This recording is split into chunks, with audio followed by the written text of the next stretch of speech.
Now, what is the geometrical interpretation of indefinite integral? That is, what is the geometrical meaning of an indefinite integral? For that, we will consider an example. Let your f of x be taken as 2x. Now, what will the integral of f of x? You know that integral x raised to n dx is equal to x raised to n plus 1 by n plus 1 plus c.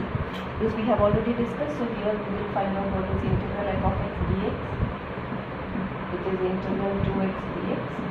You can take out 2 because it is a constant, and you can integrate x with respect to dx. Now again, this is having the power 1. So applying this, you will get x raised to 1 plus 1 by 1 plus 1, that is 2 into x raised to 2 by 2 plus c, which will give you x square plus c as your integral of 2x. Okay, integral of x dx will be x square plus c. Now for a particular case, I am just taking, when your c is 0, what will happen to the integral? Your integral fx dx will become x square. Okay, integral fx dx will become x square plus 0, which is x square. Now what is the graph of x square? X square is nothing but a parabola facing upwards. That means it will have a figure like this. Vertex will be the origin, there is dash, y dash, and the parabola will be like this. You can say that the vertex will be the origin for the parabola. Okay, this is your y equal to x square, you can see. Now when I say for c is equal to 1 for this function integral fx dx, if I am taking c to be 1, what I will get? Integral fx dx will be x square plus 1. And for this graph, you will have again a parabola which will touch the y-axis at 1. That means the vertex will be at this point where you have 1, and it will be again a parabola facing upwards. Okay, so this is your x square plus 1, y equal to x square plus 1. Now if c is equal to 2, you will get the function to be x square plus 2. It will touch here at 2. So your graph will be again a parabola facing upwards. That is your positive y direction, y axis, with the vertex at 2. Okay. Now if I take c as minus 1, the function will become x square minus 1, and this is again a parabola which will touch at minus 1 on the y-axis, that is in the negative y direction. So this is again parabola.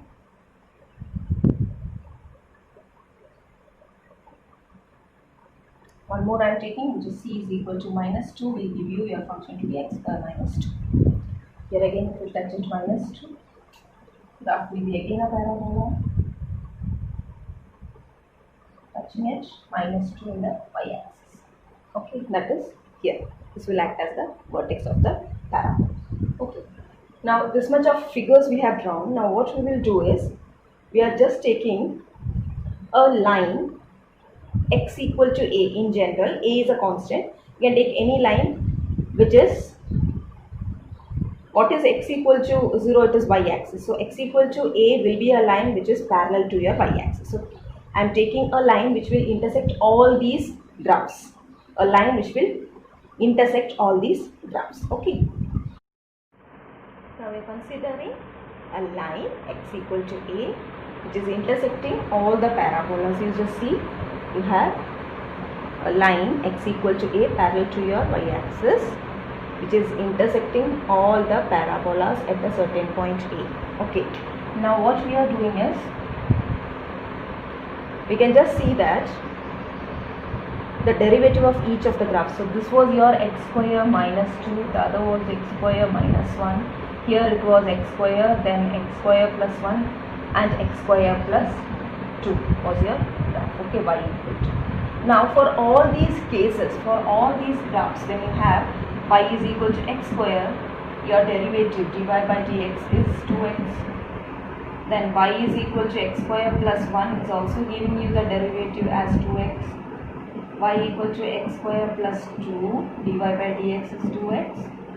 For all the cases which we have dealt here, you are getting your derivative to be 2x only. So what is that? What is the criteria behind this? The thing which we can see is the derivative of all these are equal. Derivatives are equal means derivative is actually related to slopes. So we can say that slopes are equal.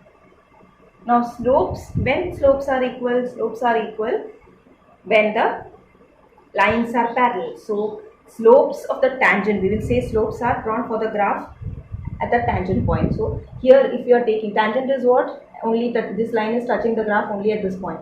So this is the tangent for the graph x square plus 2. This is the tangent for the graph x square plus 1. This is the tangent for the graph x square at the point, all have at the point x equal to a. So at the point x equal to a, you have this to be at the point x equal to a, you need to consider. So what we can say is dy by dx at x equal to a will be 2a. For all the cases you will have 2a only. So you are getting the slopes to be equal. And when slopes are equal, that imply that the tangents at that point are parallel. Slopes are equal means you will have the tangents are parallel. Right? So therefore you are getting integral of 2x dx will be x square plus c. So we can infer that different values of c corresponds to different members of the family. Here the family is your parabolic family. So you are getting different parabolas by changing the value of c, and these members can be obtained by shifting any one of the curves parallel to itself. So by just shifting we can get the other one. Okay, so all have the same family, are contained in the same family. That's why we are writing this c, because that will give you the derivative as the same thing. Case is same, but even if your graph is different, your derivative is same. That's why this importance for c is there, and this is your geometrical interpretation. Next we are dealing with properties of indefinite integral. The first property is the process of differentiation and integration are inverses of each other. That is, d by dx of integral of derivative of integral of a function with respect to x is same as the function. That means they are getting cancelled, like, understood? And integral of derivative, integral f dashed x dx is equal to f of x plus c means integral and derivative, they are inverse of each other. That's why you are getting the function here. Okay, so differentiation and integration are the inverses of each other is your first property. Second property of indefinite integrals is two indefinite integrals with the same derivative leads to the same family of curves. The meaning is that they are equivalent. They are equivalent means what we will see using example. And they are saying that two functions have same derivative. Suppose I am taking 2x plus 1 and 2x plus 3 as two functions. So they are two different functions. Their derivatives will give me the same answer as 2, but they are not equal. They are equivalent. Why we can say that they are equivalent? Because these two functions, that means y is equal to 2x plus 1 as well as y is equal to 2x plus 3, both are straight lines. So the points, they are just shifting their place where they are touching. Okay, what we can say is their slopes are equal, but they are touching at different points. They both will be comprising of the family y equal to mx plus c, which is a straight line. Understood? So this is the meaning of they lead to the same family of curves. So this is a straight line family. So both are consisting, or sorry, both are included in the same family of curves, which is straight line. they have the same derivative. So that we can say that these two lines are equivalent.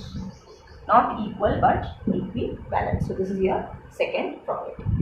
Third property is integral of the sum of two functions is same as the sum of the integrals of the two function.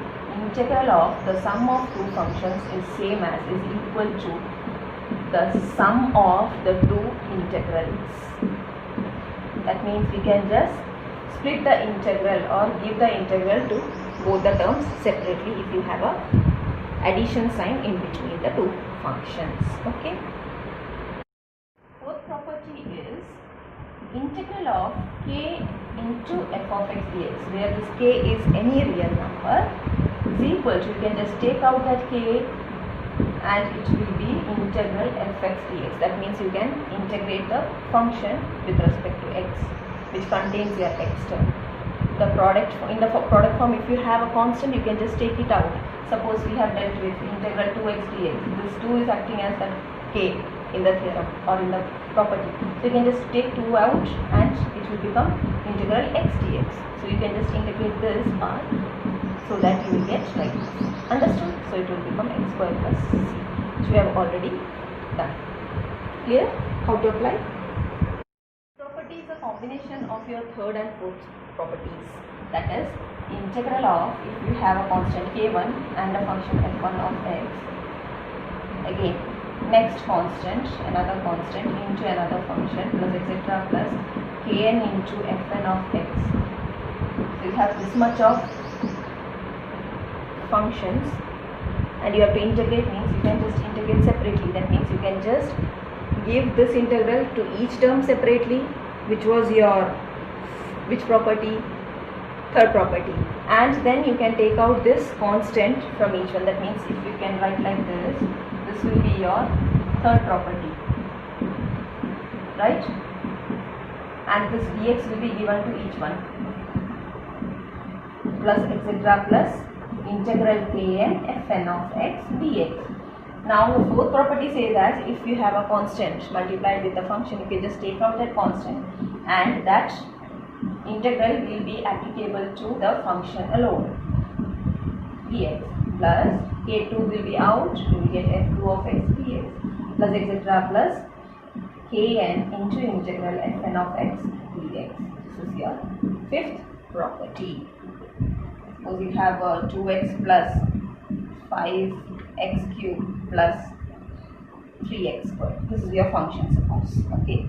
So in order to integrate, what you will get, integral fx dx will be, you can just take out this 2, you can apply this x with the integral, and again you can take out 5, you can apply integral to x cube, and 3 taken out, apply to x squared.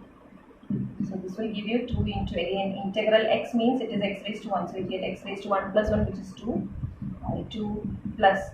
One more thing, that is you need not write, when you have so much of terms, you need not write c for each term separately. For each integral after integration, you need not write c. You can write only a single c for all the terms together, because each c added together will give you another constant. So that constant will be taken as c in general. Okay.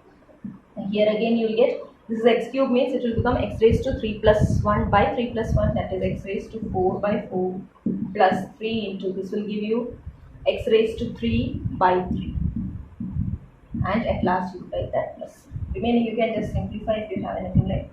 So your total answer will be, you can write first this power x 5x raised to 4 by 4 plus x cube plus x square plus c. This will be your answer. This is your application for how to do your property. Okay, using this property you can just write like this.